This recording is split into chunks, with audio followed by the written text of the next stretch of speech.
Good morning, ladies and gentlemen, or rather, almost morning here.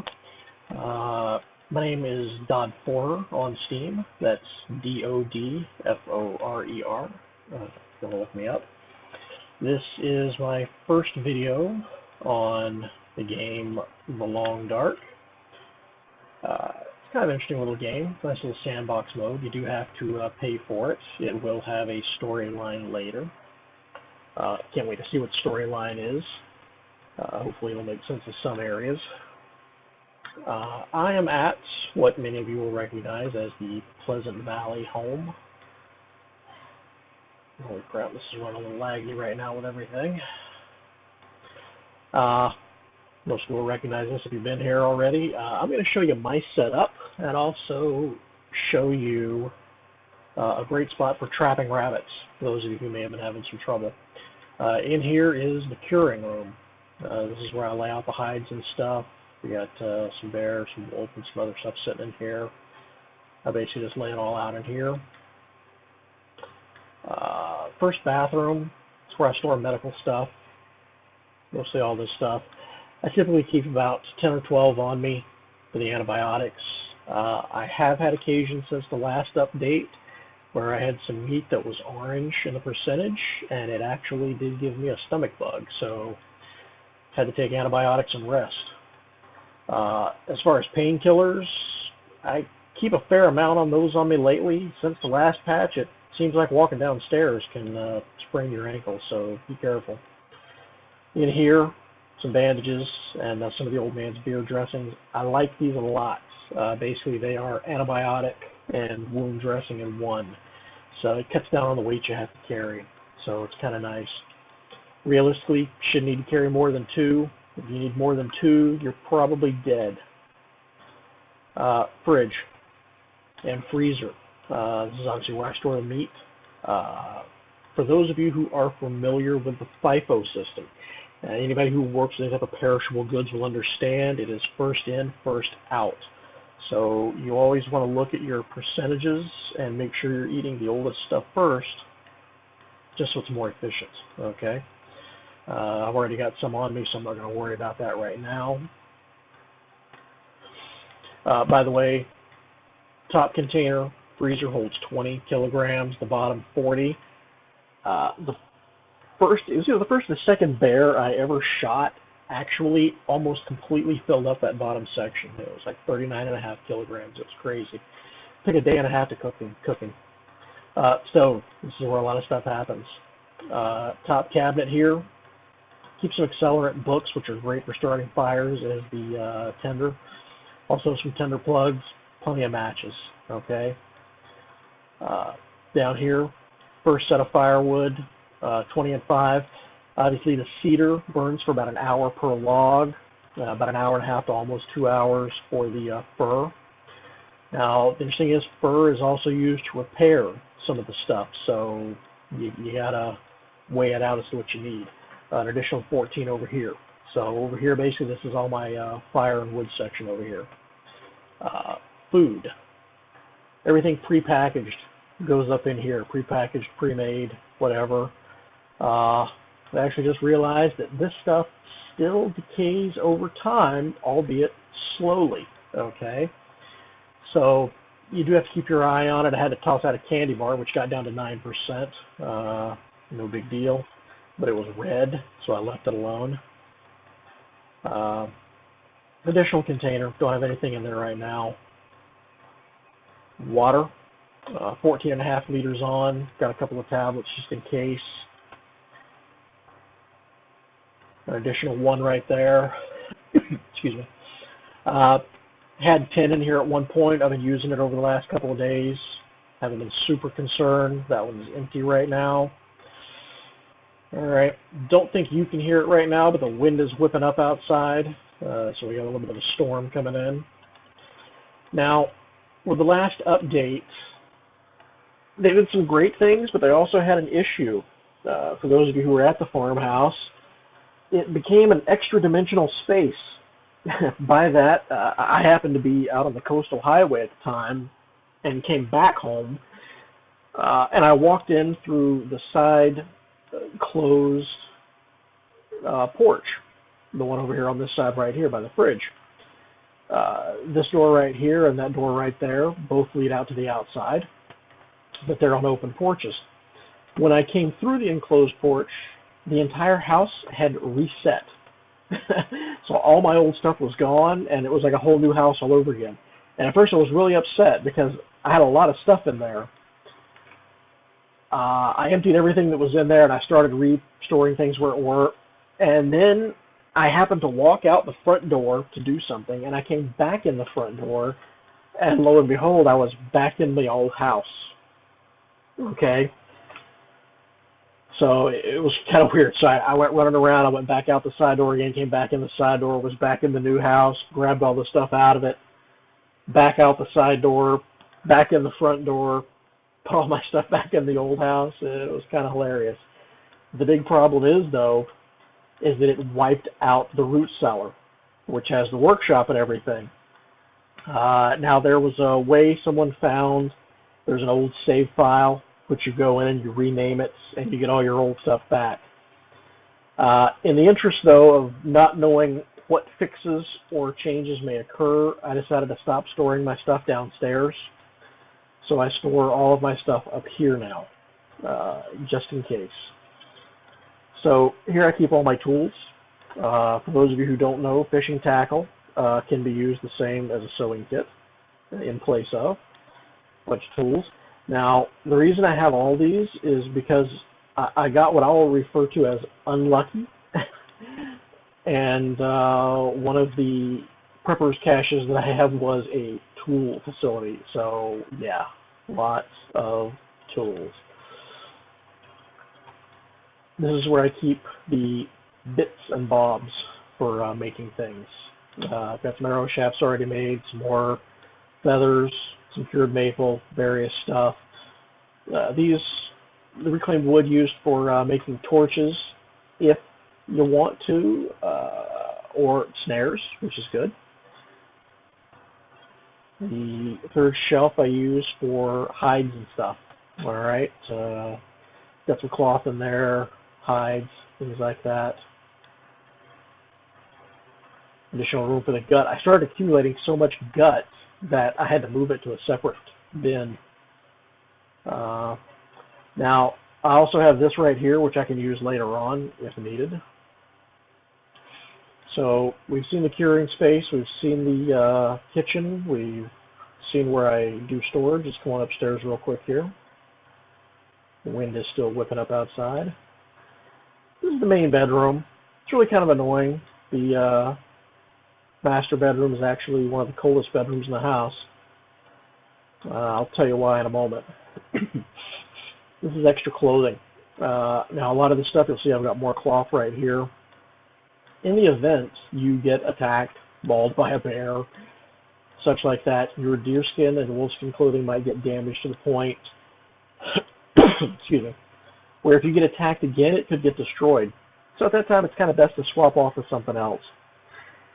In one iteration I had 2 sets, so I could swap off to another set until I accumulated hides to repair it. I'd like to get to that point again. We'll see. In the meantime, I keep an extra set of a couple things. The premium wear coats are awesome, just so I can swap out if I need to. Like I said, I've got plenty of cloth. I've got like 21 here. I've got another 30, I think, down below, so plenty. Insulated boots. Good to keep a pair of these. They are the next best thing in the game to the deerskin boots. And that is why I have the cured hide downstairs. So that's the only thing you can use to repair these with. And that really is the only thing the cured hide is good for, I think. Now, what I said earlier about the coldest room in the house, if you run a fire, then you'll actually find out that as you're coming up the stairs, it'll say warmer down in the bottom left-hand corner of your screen. I'm sure you've noticed where it says that before. And if you come in here when you're running a fire and you hit your tab key and it brings up and shows your temperature and stuff, excuse me, you'll notice that the feels like temperature in here, if you check it and then you go in here to this room, as you're crossing that expanse right there, it'll say colder. And you come in here, and it's like 10 degrees Celsius lower in here than it is over in the kids' bunk beds.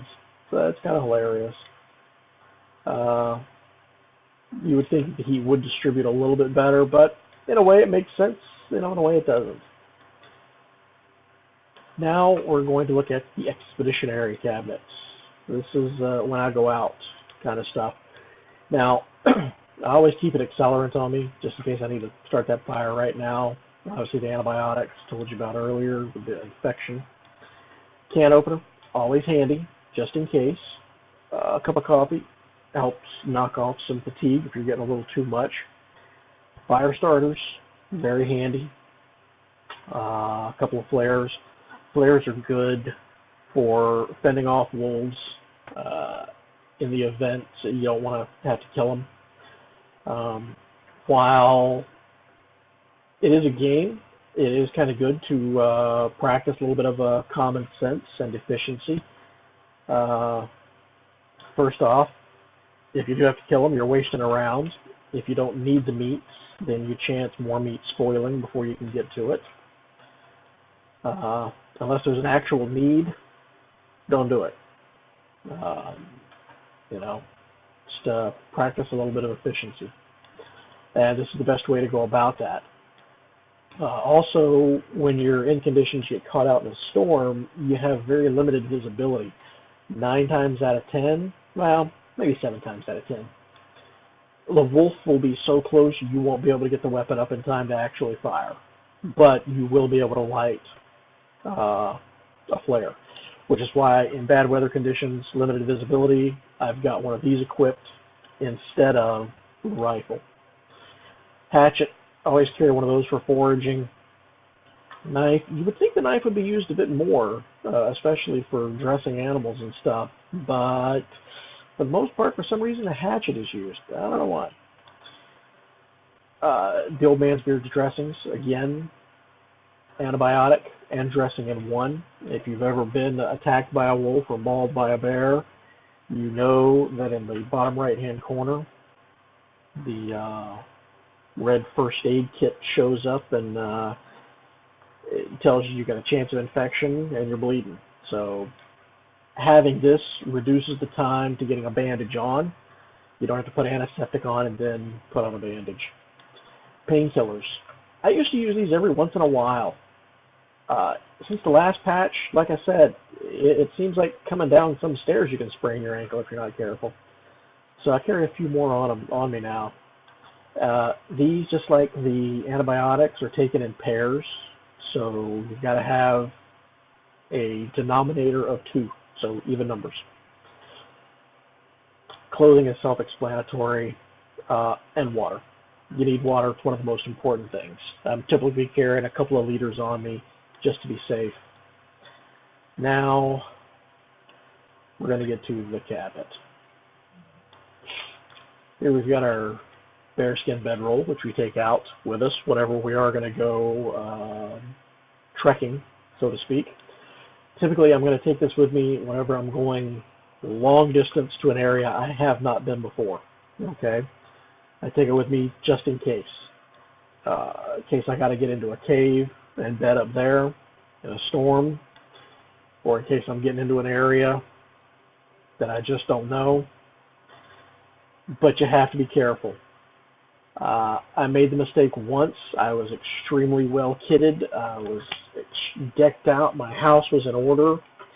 And in the far northwest of the Pleasant Valley section, there is a hunter's blind. I was at the hunter's blind when a really bad storm kicked in. And even with the bearskin roll, I started a fire right outside the hunter's blind. I had warmth from that. I had a fully 100% bedroll, which gives you a 12 degrees Celsius bonus for warmth. I tried to lay down and sleep inside the hunter's blind, which should have provided a wind break, and promptly froze to death. Even though I had a fire that was going for about 8 hours right beside me, just on the outside, still froze to death. So full deerskin, wolfskin clothing, bearskin sleeping bag, and still froze to death in about 6 hours. So yeah, got to be careful. Uh, Additional, just in case I don't have mine on me, fire strikers. These, you can't repair them, so you use them until they're done, then replace them. Flares, I got lots of them. What can I say? Hatchet, knife, I always keep extras at a high percentage in here. I might repair this one more time and then just let it go by the wayside. Rifle. This one I just repaired not long ago. This one I found. It's good to keep a spare around, you never know. I have never used magnifying lenses to start a fire. Don't know why. Just haven't needed to. But hey, they're there. Some more old man's beard dressings in the cabinet before I go out the door, just in case. Pry bars. If I'm going to an area where I know I may need to get into something, I'll take a pry bar along with me. Excuse me. Important note. In many of the outlying areas, Mystery Lake, Coastal Highway, I have set up base camps out there. At each of those base camps, I have left a hatchet, a knife, a pry bar, maybe a couple of flares, a lantern, some matches, some tinder, some wood, and usually some water. And there will usually be a little bit of food there, canned food and stuff, because you never know. You never know what kind of condition you're going to show up in sometimes. 10 rounds in the rifle, and yes, 46 rounds. At one point, that was actually 58 rounds, so I had a total of 68 rounds on hand at one point. Since then, I have done quite a bit. Taken down a few bears. You saw the one bear skin that's curing, one bear skin's in the cabinet. Obviously, it took 2 bear skins to make this. That's a lot of bears. Arrows, I got a bunch. Snares. Now, hopefully, the storm hasn't destroyed, because if all is good here, I'm going to go out, I'm going to show you a good place to put a snare. It's pretty much a 100% always catches rabbits until the snare is ruined. Obviously, I've got a few lanterns here also, and my survival bow. Now, still sounds like there's a storm whipping up outside, but I'm going to see if I can. I'm going to see if we go outside and see if it is a clear storm or an overcast storm. For those of you who play, you'll know the difference. A clear storm is one where the wind's blowing, but you can still see. An overcast storm is one where you can't see crap. So, going out the door. It's always an adventure going out the door. You don't know what's happening.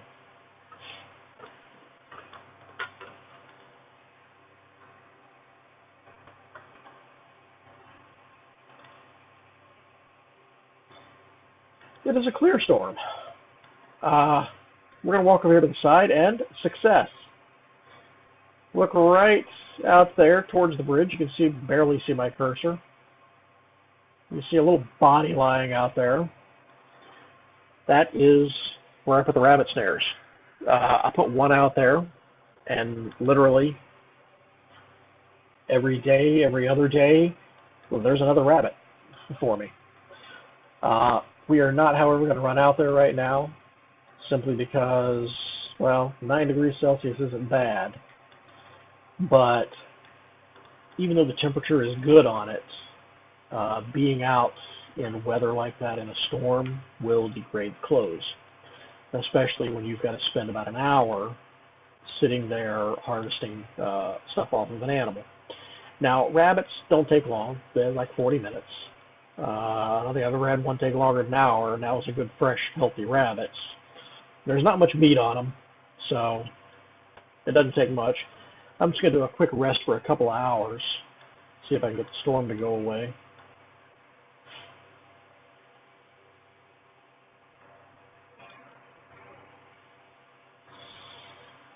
Well, sounds like it's flipping up out there a little. Well, now it sounds like it's dying off. Okay. Well, take a look. Now, in contrast, different types of storms. You will have the overcast storms, which you will have wind blowing, you'll have limited visibility. They're just bad all around.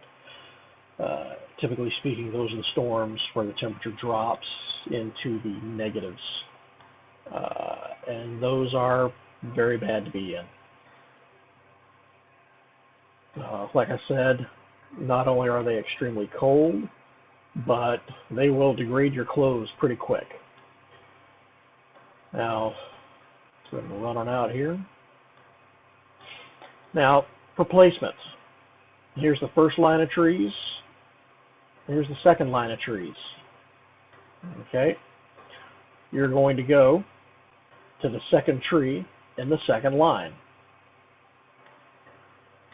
And you'll see there's 3 tufts of grass out here in a diagonal pattern.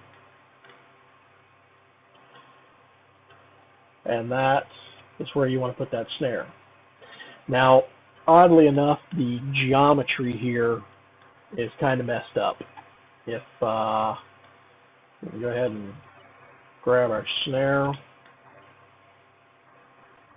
So if we go to place it, the interesting thing is if I turn, see how the grass turns with me at the angle? So it's kind of messed up. What you need to make sure of is that where you're standing, come back like to the tree, you want to be facing back down that line, okay? And you want to put it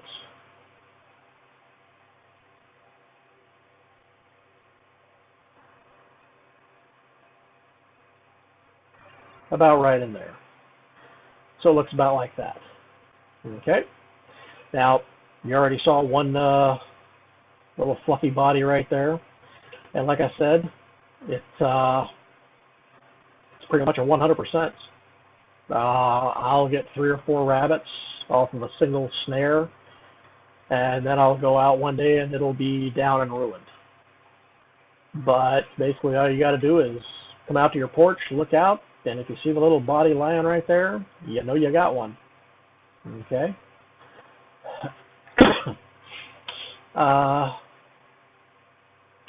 Bears. Lots of people want to know how the heck to kill a bear. The best way. The best way, in reality, is not the best way in game. Best way in game is a couple of headshots. I have done it with a single headshot once. I've never done it again since.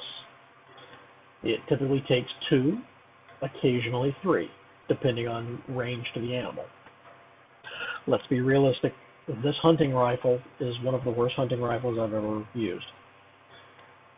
It's inconsistent in its shot placements. I'm never quite 100% sure what is going to happen with it. It's just one of those things. Now, typically, the best place is right here off your porch, guys. Really. You'll come out. Typically, the bear will start showing up within a day or 2 after you reach Pleasant Valley. And I wouldn't bother going after one until you do get to Pleasant Valley. It's just not really a need for it. Now, you see a wolf way out there in the distance. Okay, the bear will typically come in around that area. He walks down, goes down through that area a little bit, then makes his way up through here towards the car, and then walks past and goes right across this area right here. Now, when he's going across this area right here, that's literally the best time. What you do is when you see him coming, if he is, just to give you an idea, if he is out in that field, out in that area, you can basically go inside, rest for an hour, and he should be right up in here somewhere. Okay? Don't rest for 2 hours, because he'll actually be past the prime point to engage him. The prime point to engage him, like I said, is when he's coming up right through here in this area, or right there where my cursor is. Basically, you want to sit back here, crouch down till he's over. He'll come walking across, and when he gets about right there, you just stand up, line it up, and you want the top of the sight right there and about the middle of his head, okay? Excuse me. I wish they had a better sighting mechanism. Any real hunters will tell you it's being able to zero a weapon, which is basically sighting the weapon in, is a very important part of hunting, knowing your weapon. Like I said, I found this rifle to be very inconsistent. It could be because it looks like they've sawed off the front end of the barrel. I don't know what it is, but I think it's missing about a third of its length, or at least 25% of its length, because there should be more barrel coming off the end of that right there.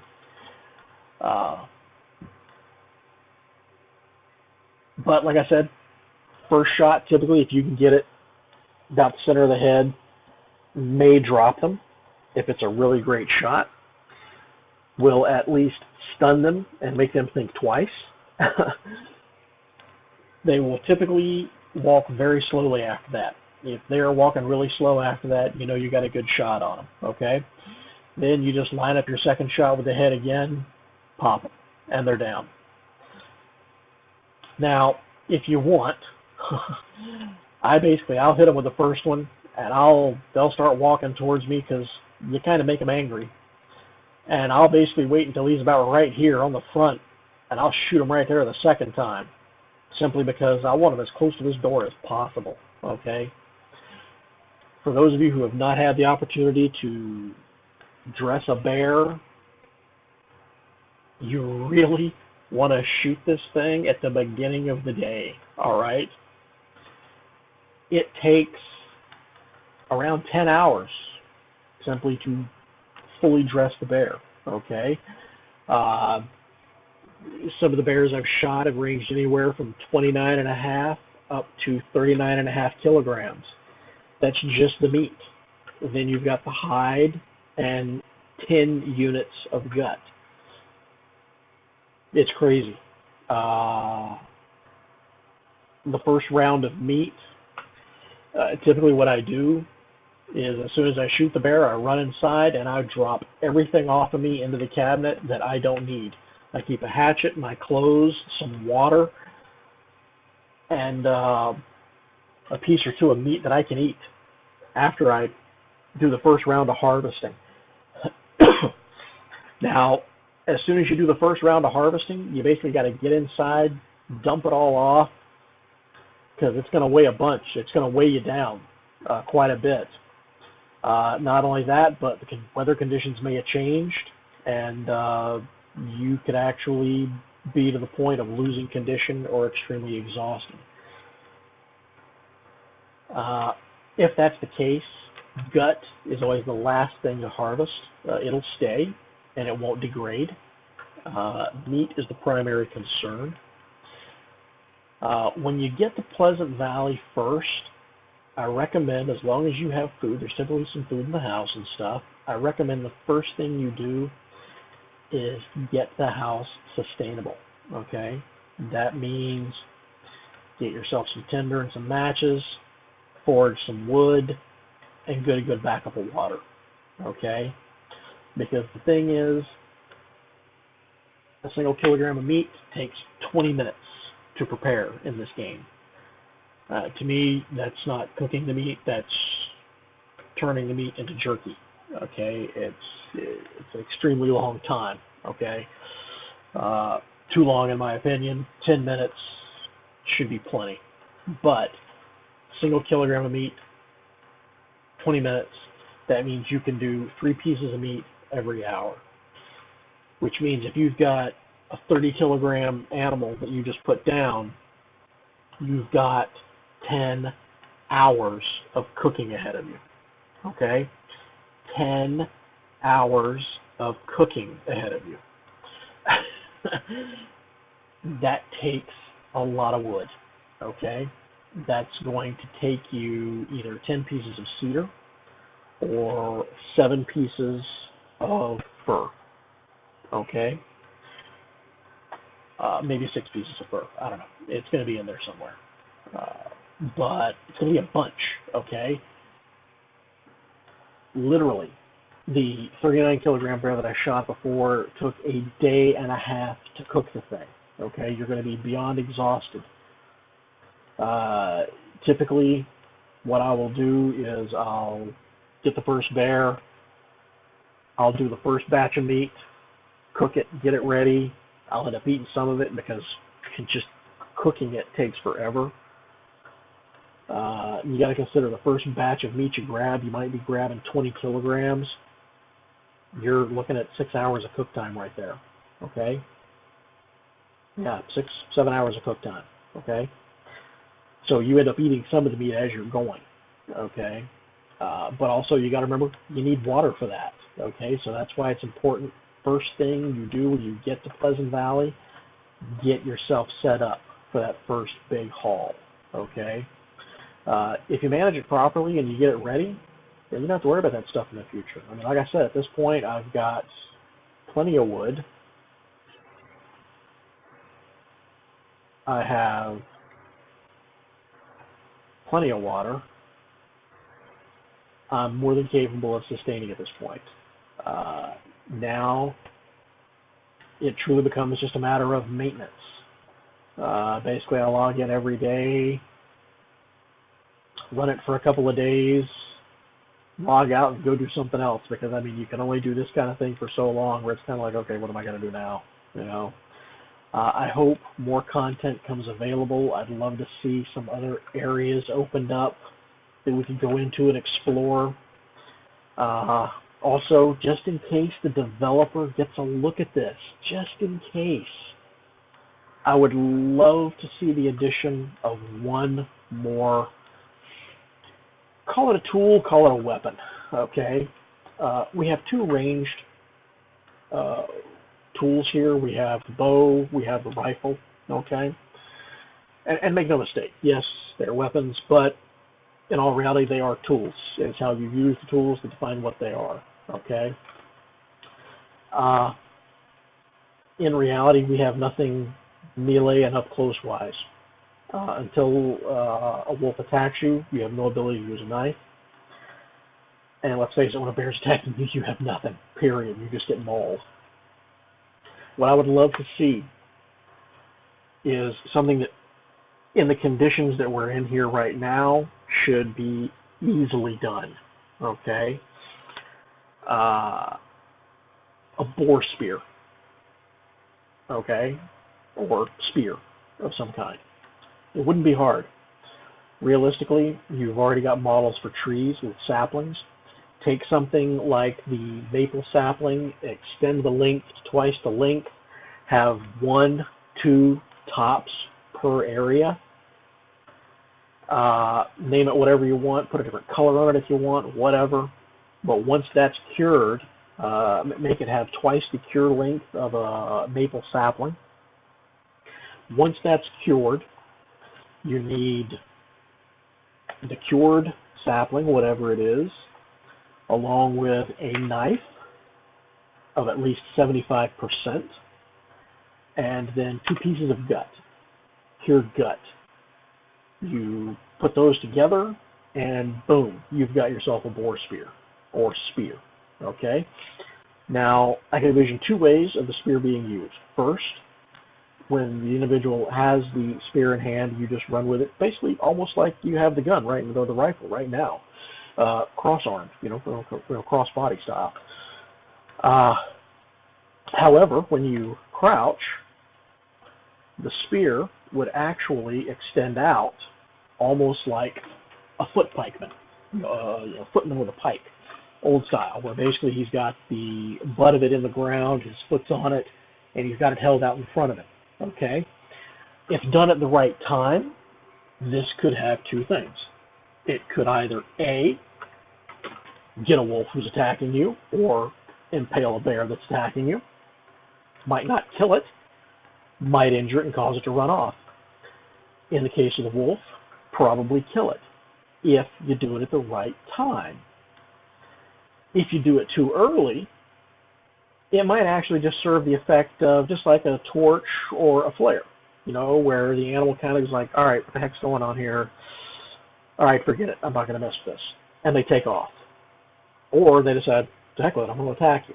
In which case, there's a chance you actually get them. Okay? The second way it can be used is in standing mode. How you typically, when you do your zoom in key or right mouse button, you pull up.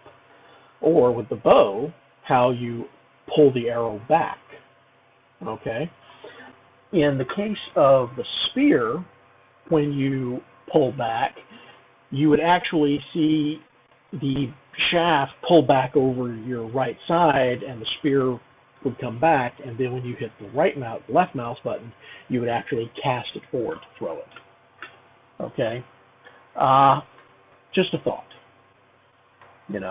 Something additional. Or you could simply have it so that as you're running along standing, it's held cross body. And just like with the torch, if you hit the left mouse button, you swing the torch around, maybe you thrust the sphere out. Okay? I have had plenty of occasions where I have had a deer who has decided to take a track and run right by me. Literally close enough to where I've been gritting my teeth because I couldn't have my knife in my hand and simply jump on the thing and dig the knife into its throat and kill it. Okay? Hey, with a spear, maybe I could do that. You never know. It's something to think about, though. It would just be nice to have another type of weapon to use that doesn't require ammunition and doesn't require waiting until the monster or animal is already on me before I can use it. It's a thought. And realistically, in this environment, it shouldn't be that difficult. It shouldn't be that difficult to make, considering the other things we're making. So, hope you've enjoyed it. What do your setups look like? What's your house setup? Okay? Give me a holler. Drop the notes down in here, or come see me over on Steam. Again, it's Dodforer, Dodforer. I will drop the name down in the comments. All right? Take care, and may the long dark not swallow you.